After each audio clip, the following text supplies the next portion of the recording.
Hello friends, good evening. मैं शिवानी गुप्ता स्वागत करती हूँ आपके अपने यूट्यूब चैनल दक्ष स्टडी सेंटर में। तो दोस्तों, आप लोग कैसे हैं? आशा है कि आप लोग स्वस्थ होंगे, मस्त होंगे और अपने एग्जाम के लिए अच्छे से तैयारी कर रहे होंगे।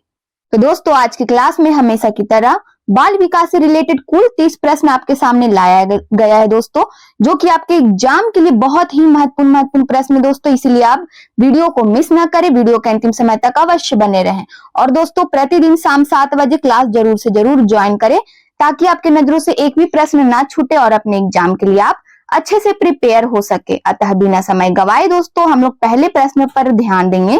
तो हमारा पहला प्रश्न है, निम्नलिखित संरचनाओं में से शिक्षा का अधिकार अधिनियम 2009 किसकी वकालत करता है? बताइए दोस्तों, एकीकृत शिक्षा का, या फिर दोस्तों बी में है समावेशी शिक्षा का, सी में है पृथकीकरण, या फिर दोस्तों डी में है मुख्य धारा शिक्षा। तो इनमें से हमारा इसका सही उत्तर क्या होगा दोस्तों? बताइए जल्द से जल्द दोस्तों, कमेंट बॉक्स में अपनी प्रतिक्रिया देते रहें। जिन प्रश्नों को आपको अगर उत्तर पता हो तो कमेंट बॉक्स में लिखकर हमें जरूर से जरूर बताएं। तो हमारा पहला प्रश्न क्या था दोस्तों?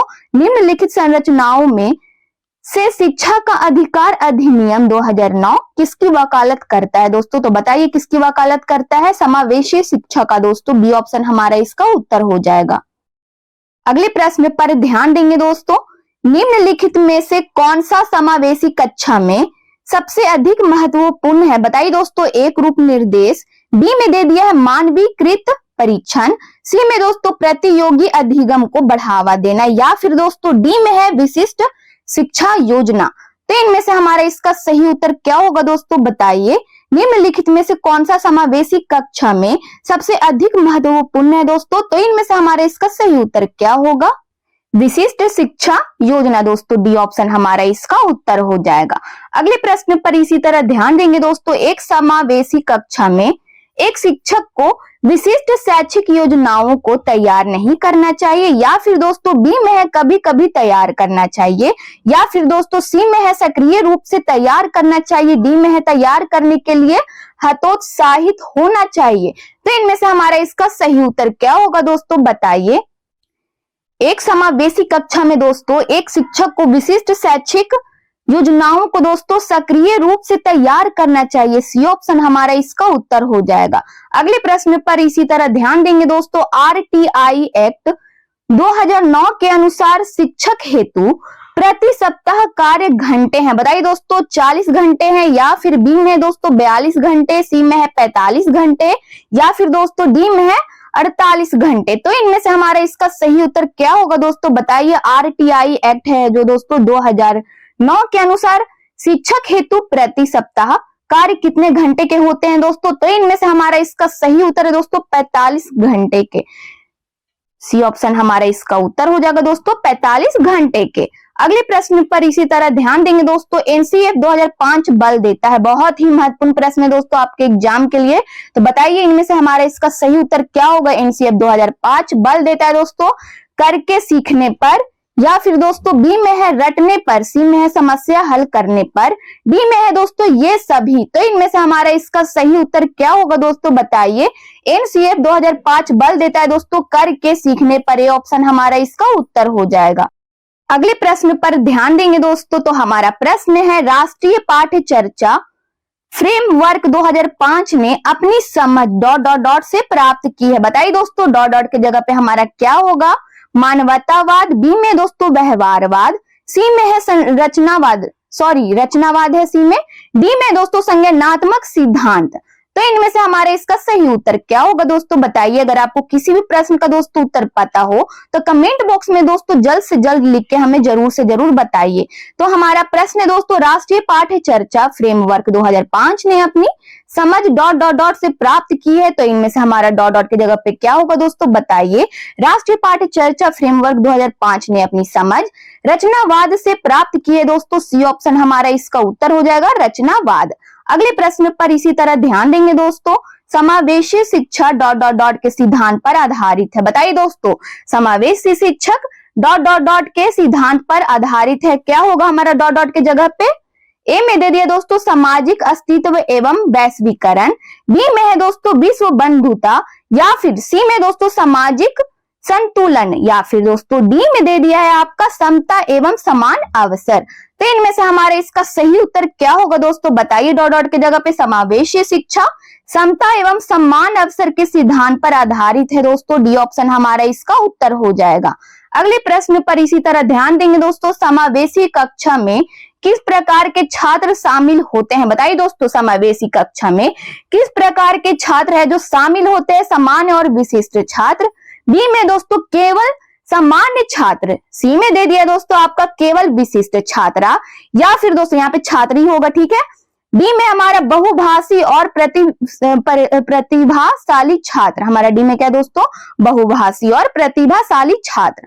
तो इनमें से हमारा इसका सही उत्तर क्या होगा दोस्तों, बताइए। समावेशी कक्षा में किस प्रकार के छात्र शामिल होते हैं, तो इनमें से हमारा इसका सही उत्तर है दोस्तों केवल विशिष्ट छात्र, दोस्तों सी ऑप्शन इसका उत्तर हो जाएगा।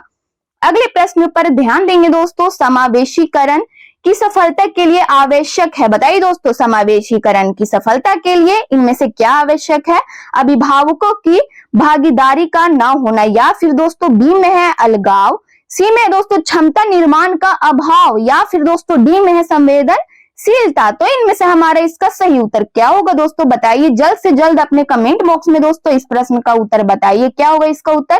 समावेशीकरण की सफलता के लिए सबसे आवश्यक क्या है दोस्तों, इनमें से तो संवेदनशीलता का होना जरूरी है दोस्तों, डी ऑप्शन हमारा इसका उत्तर हो जाएगा, संवेदनशीलता। अगले प्रश्न पर इसी तरह ध्यान देंगे दोस्तों, राष्ट्रीय पाठ्यचर्या, हमारा प्रश्न क्या है दोस्तों, ध्यान दीजिएगा प्रश्न में।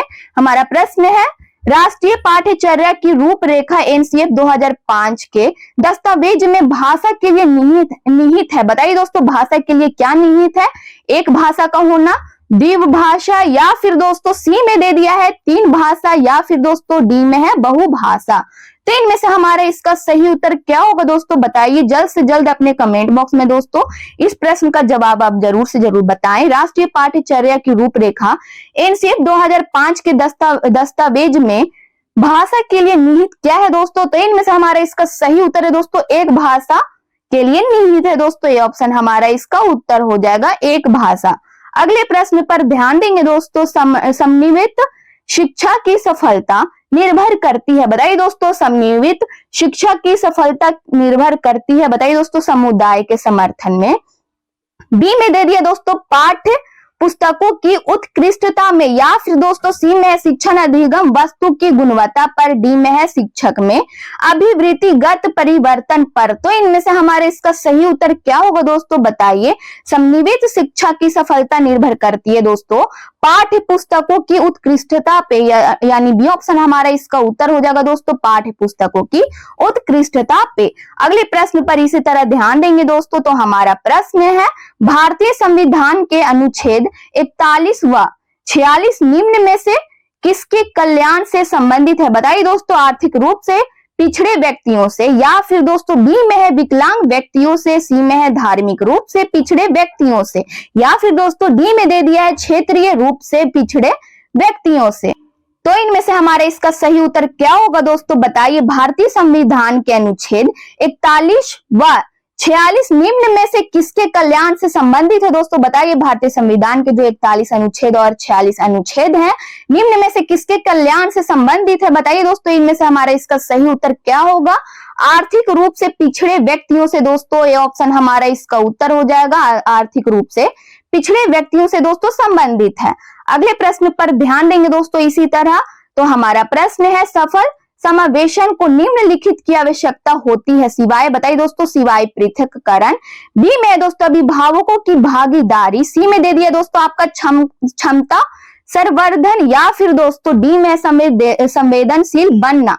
तो इनमें से हमारे इसका सही उत्तर क्या होगा दोस्तों, बताइए। जल्द से जल्द दोस्तों जिन प्रश्नों का आपको उत्तर पता हो तो कमेंट बॉक्स में लिखकर हमें जरूर से जरूर बताएं। सफल समावेशन की निम्नलिखित की आवश्यकता होती है दोस्तों, सिवाय क्या होगा हमारा इसके आगे, सिवाय पृथक्करण दोस्तों, ये ऑप्शन हमारा इसका उत्तर हो जाएगा। अगले प्रश्न पर इसी तरह ध्यान देंगे दोस्तों, बच्चे के लिए निःशुल्क एवं अनिवार्य शिक्षा का अधिकार अधिनियम कितने वर्ष के बच्चे के लिए लागू है, बताइए दोस्तों। 6 से 14 वर्ष। बी में दे दिया दोस्तों 7 से 13 वर्ष, या फिर दोस्तों सी में है 5 से 11 वर्ष। या फिर दोस्तों डी में दे दिया है 6 से 12 वर्ष। तो इनमें से हमारा इसका सही उत्तर क्या होगा दोस्तों, बताइए। बच्चे के लिए निःशुल्क एवं अनिवार्य शिक्षा का अधिकार अधिनियम कितने वर्ष के बच्चे के लिए लागू हुआ था दोस्तों, लागू हुआ है। तो इनमें से हमारे इसका सही उत्तर क्या होगा दोस्तों, बताइए। 6 से 14 वर्ष दोस्तों, यह ऑप्शन हमारा इसका उत्तर हो जाएगा 6 से 14 वर्ष तक। अगले प्रश्न पर इसी तरह ध्यान देंगे दोस्तों। हमारा प्रश्न है राष्ट्रीय पाठ्यचर्या की रूपरेखा 2005 एनसीएफ 2005 के आधारभूत सिद्धांतों में निम्न में से कौन सा सम्मिलित नहीं है। बताइए दोस्तों, अच्छी बराहत परीक्षाओं का आयोजन करना, बी में दोस्तों रटने को महत्व प्रदान न करना, या फिर दोस्तों सी में दे दिया है पुस्तकों से विशिष्ट ज्ञान प्राप्त करना, या फिर दोस्तों डी में दे दिया है ज्ञान को वास्तविक जीवन से जोड़ना। तो इनमें से हमारा इसका सही उत्तर क्या होगा दोस्तों, बताइए जल्द से जल्द अपने कमेंट बॉक्स में। दोस्तों किसी भी प्रश्न का दोस्तों आपको जवाब पता हो तो कमेंट बॉक्स में लिखकर जरूर से बताइए, और गलत होने से घबराना नहीं है दोस्तों, बस आप कोशिश करते रहिए। तो हमारा प्रश्न है राष्ट्रीय पाठ्यचर्या की रूपरेखा दोस्तों 2005 एनसीएफ 2005 के आधारभूत सिद्धांतों में निम्न में से कौन सा सम्मिलित नहीं है दोस्तों। तो इनमें से जो सम्मिलित नहीं है, ए ऑप्शन दोस्तों हमारा इसका उत्तर हो जाएगा। बिल्कुल सही है दोस्तों आपका आंसर। अच्छी बराह परीक्षाओं का आयोजन करना दोस्तों, ये ऑप्शन हमारा इसका उत्तर हो जाएगा। अगले प्रश्न पर इसी तरह ध्यान देंगे दोस्तों। राष्ट्रीय पाठ्यचर्या की रूपरेखा एनसीएफ 2005 के अनुसार गणित शिक्षण का मुख्य उद्देश्य है। हमारा प्रश्न क्या है दोस्तों, राष्ट्रीय पाठ्यचर्या की रूपरेखा 2005 एनसीएफ 2005 के अनुसार गणित शिक्षण का मुख्य उद्देश्य क्या है दोस्तों। बच्चों को अंक गणित का ज्ञान देना, या फिर दोस्तों बी में दे दिया बच्चों के गणित के प्रति रुचि पैदा करना, सी में दोस्तों बच्चों में तार्किक चिंतन तथा समस्या समाधान योग्यता का विकास करना, या फिर दोस्तों डी में दे दिया बच्चों का संवेगात्मक विकास करना। तो इनमें से हमारा इसका सही उत्तर क्या होगा दोस्तों, बताइए। राष्ट्रीय पाठ्यचर्या की रूपरेखा 2005 एनसीएफ 2005 के अनुसार गणित शिक्षण का मुख्य उद्देश्य क्या है दोस्तों। तो इनमें से हमारा इसका सही उत्तर हो जाएगा दोस्तों बच्चों में तार्किक चिंतन तथा समस्या समाधान योग्यता का विकास करना दोस्तों, सी ऑप्शन हमारा इसका उत्तर हो जाएगा। अगले प्रश्न पर इसी तरह ध्यान देंगे दोस्तों। निःशक्त बालकों की शिक्षा के लिए प्रावधान किया जा सकता है। बताइए दोस्तों, निःशक्त बालकों की शिक्षा के लिए प्रावधान किया जा सकता है समावेशित शिक्षा द्वारा, या फिर दोस्तों बी में दे दिया है मुख्य धारा में डालकर, सी में दोस्तों समाकलन द्वारा, या फिर दोस्तों डी में दे दिया है इनमें से कोई नहीं। तो इनमें से हमारा इसका सही उत्तर क्या होगा दोस्तों, बताइए। निःशक्त बालकों की शिक्षा के लिए प्रावधान किया जा सकता है दोस्तों। तो इनमें से हमारा इसका सही उत्तर क्या होगा, समावेशित शिक्षा द्वारा दोस्तों, ये ऑप्शन आपका बिल्कुल सही हो जाएगा, समावेशित शिक्षा द्वारा। इसी तरह अगले प्रश्न पर भी ध्यान देंगे दोस्तों। तो हमारा प्रश्न है विशेष शिक्षा संबंधित है। बताइए दोस्तों, विशेष शिक्षा किससे संबंधित है दोस्तों, मेधावी विद्यार्थी के लिए शिक्षा से, या फिर दोस्तों बी में दे दिया है कम योग्य विद्यार्थियों के लिए शैक्षिक कार्यक्रम से, या फिर दोस्तों सी में दे दिया है आपका अध्यापकों के लिए प्रशिक्षण कार्यक्रम से, या फिर दोस्तों डी में है पिछड़ी बुद्धि के विद्यार्थियों के लिए प्रशिक्षण कार्यक्रम से। तो इनमें से हमारा इसका सही उत्तर क्या होगा दोस्तों, बताइए। विशेष शिक्षा किससे संबंधित है। तो इनमें से हमारा इसका सही उत्तर हो जाएगा दोस्तों, विशेष शिक्षा संबंधित है कम योग्य विद्यार्थियों के लिए दोस्तों शैक्षिक कार्यक्रम से, बी ऑप्शन हमारा इसका उत्तर हो जाएगा, कम योग्य विद्यार्थियों के लिए शैक्षिक कार्यक्रम से दोस्तों विशेष शिक्षा संबंधित है।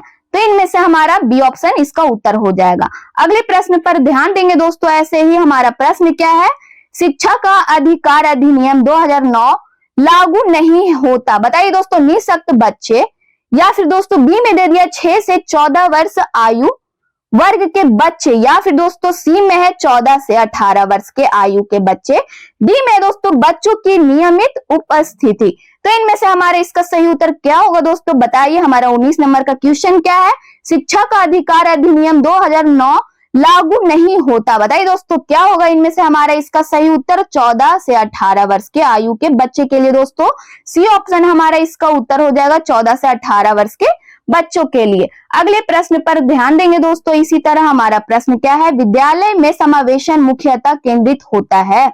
हमारा प्रश्न क्या था दोस्तों, विद्यालय में समावेशन मुख्यतः केंद्रित होता है। विद्यालय में निरक्षर अभिभावकों की शैक्षिक आवश्यकताओं पर, या फिर दोस्तों बी में दे दिया है विशिष्ट श्रेणी वाले बच्चों के लिए सूक्ष्माति सूक्ष्म प्रावधानों के निर्माण का, या फिर दोस्तों सी में दे दिया है केवल निर्योग्य छात्रों की आवश्यकताओं को पूर्ण करने पर, या फिर दोस्तों डी में है संपूर्ण कक्षा की कीमत पर निर्योग्य बच्चों की आवश्यकताओं को पूरा करने पर। तो इनमें से हमारे इसका सही उत्तर क्या होगा दोस्तों, बताइए जल्द से जल्द दोस्तों। किसी भी प्रश्न का दोस्तों आपको अगर जवाब पता हो तो कमेंट बॉक्स में देर ना करें दोस्तों जवाब देने में। तो हमारा इसका सही उत्तर क्या होगा दोस्तों, विशिष्ट श्रेणी वाले बच्चों के लिए दोस्तों, वाले बच्चों के लिए सूक्ष्माति सूक्ष्म प्रावधानों के निर्माण का दोस्तों बी ऑप्शन हमारा इसका उत्तर हो जाएगा। अगले प्रश्न पर इसी तरह ध्यान देंगे दोस्तों, समेकित शिक्षा इंगित करती है। हमारा प्रश्न क्या है दोस्तों, समेकित शिक्षा इंगित करती है सभी बच्चों के लिए एक समान शिक्षण विधि, या फिर दोस्तों बी में दे दिया है सामान्य बच्चों व भिन्न रूप से योग्य बच्चों के लिए एक ही स्कूल, या फिर दोस्तों सी में दे दिया सामान्य बच्चों एवं भिन्न रूप से योग्य बच्चों के लिए पृथक स्कूल, या फिर दोस्तों डी में दे दिया सामान्य बच्चों एवं भिन्न रूप से योग्य बच्चों के लिए एक समान सुविधा। तो इनमें से हमारा इसका सही उत्तर क्या होगा दोस्तों, बताइए। समेकित शिक्षा इंगित करती है सामान्य बच्चों व भिन्न रूप से योग्य बच्चों के लिए एक ही स्कूल, दोस्तों बी ऑप्शन हमारा इसका उत्तर हो जाएगा। अगले प्रश्न पर इसी तरह ध्यान देंगे दोस्तों, निम्न में से क्या समावेशी कक्षा में शिक्षक की भूमिका नहीं है। बताइए दोस्तों, निम्न में से क्या समावेशी कक्षा में शिक्षक की भूमिका नहीं है। बहुत ही महत्वपूर्ण प्रश्न है दोस्तों। अगर आप किसी भी प्रकार के दोस्तों टीचर बनना चाहते हैं, शिक्षक बनना चाहते हैं, तो ये प्रश्न का दोस्तों आपको उत्तर जरूर से जरूर याद होना चाहिए दोस्तों। ए में दे दिया दोस्तों शिक्षक को निःशक्त बच्चों पर ध्यान नहीं देना चाहिए। बी में दोस्तों बच्चे की आवश्यकता के अनुरूप बैठने की पर्याप्त व्यवस्था करनी चाहिए। सी में दोस्तों शिक्षक को सीखने में असक्षम यहाँ पे होगा, ठीक है दोस्तों, शिक्षक को सीखने में असक्षम को अतिरिक्त समय देना चाहिए, या फिर दोस्तों डी में है शिक्षक को बच्चों को प्रोत्साहित करना चाहिए। तो इनमें से हमारा इसका सही उत्तर क्या होगा दोस्तों, बताइए। निम्न में से क्या समावेशी कक्षा में शिक्षक की भूमिका नहीं है। तो इनमें से हमारा इसका सही उत्तर है दोस्तों शिक्षक को निःशक्त बच्चों पर ध्यान नहीं देना चाहिए दोस्तों। ये ऑप्शन हमारा इसका उत्तर हो जाएगा। तो दोस्तों ये ऑप्शन हमारा इसका उत्तर हो जाएगा। अगले प्रश्न पर इसी तरह ध्यान देंगे दोस्तों, संविधान के किस संशोधन में शिक्षा एक मौलिक अधिकार बन गई है। बताइए दोस्तों, बहुत ही महत्वपूर्ण प्रश्न है दोस्तों आपके एग्जाम के लिए। संविधान के किस संशोधन से शिक्षा के एक मौलिक अधिकार बन गई है दोस्तों। 25वें संशोधन, बी में दे दिया है दोस्तों 86वें संशोधन, सी में है 22वें संशोधन, या फिर दोस्तों डी में है 92वें संशोधन। तो इनमें से हमारा इसका सही उत्तर क्या होगा दोस्तों, बताइए। संविधान के किस संशोधन से शिक्षा एक मौलिक अधिकार बन गई है दोस्तों, तो बी ऑप्शन हमारा इसका उत्तर हो जाएगा 86वें संशोधन से दोस्तों, बी ऑप्शन हमारा इसका उत्तर है।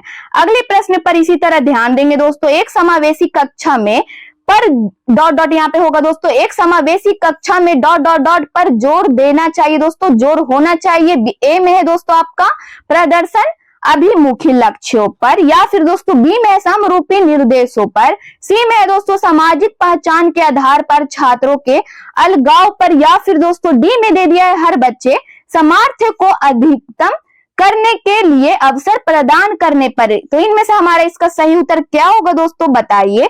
एक समावेशी कक्षा में हर बच्चे के सामर्थ्य को अधिकतम करने के लिए दोस्तों अवसर प्रदान करने पर जोर देना चाहिए दोस्तों, जोर होना चाहिए। डी ऑप्शन हमारा इसका उत्तर हो जाएगा डॉट डॉट के जगह पे, ठीक है दोस्तों, यहाँ पे डॉट डॉट हो जाएगा।